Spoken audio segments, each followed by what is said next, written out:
Hey guys, for all you potential home buyers out there, and especially real estate investors, this is just a reminder to make sure to work with the right mortgage loan officers, aka mortgage brokers, lenders, because if you work with the wrong ones, then they could potentially jeopardize your deal. One of my clients that I'm working with is looking to buy a house hack property, wants to buy a 2 to 4 unit property, live in one, rent out the others. The pre-approval letter that I got from his lender was for an FHA loan, which allows him to put only 3.5% down. The client was interested in a 3 unit property in a neighborhood called East Garfield Park in Chicago. My client and I toured the property. This was a renovated property. 2 of the units had been recently leased. The garden unit was vacant.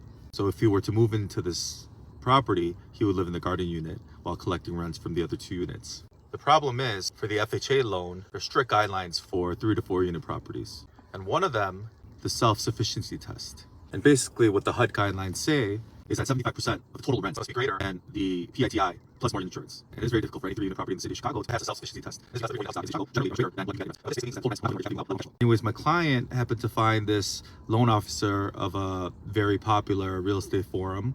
I had never heard of this company before. I had never heard of this person before, but I was able to pre-approve my client and I gave him the benefit of the doubt. And so I texted this loan officer and asked him whether or not this 3 unit building would pass the self-sufficiency test. His answer was very generic. And so I pressed him a little bit, asked him about what he thought the market rents would be. He texted back another generic answer. So I actually broke down my numbers for him, and he texted me back with just completely wrong info about how his calculations aren't just about the projected rents, but also about my client's income, and that's not true. Those are 2 separate things. I was so bothered by this because it seemed as though he had no clue what the self-sufficiency test was, that he intended like he knew what he was saying and what he was doing, instead of just saying that he'd do some research and get back to me.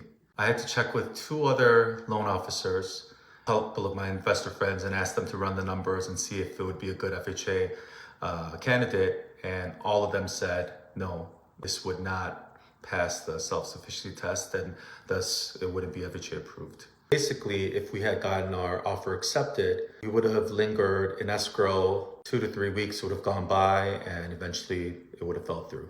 So please, when you're selecting your loan officers, make sure you vet them correctly, get a few referrals, and make sure that you are going with a loan officer that knows your needs.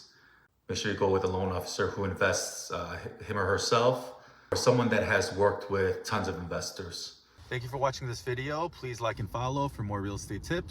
If you need a referral for great loan officers, let me know, DM me, or write lender in the comments and I'll send you a message.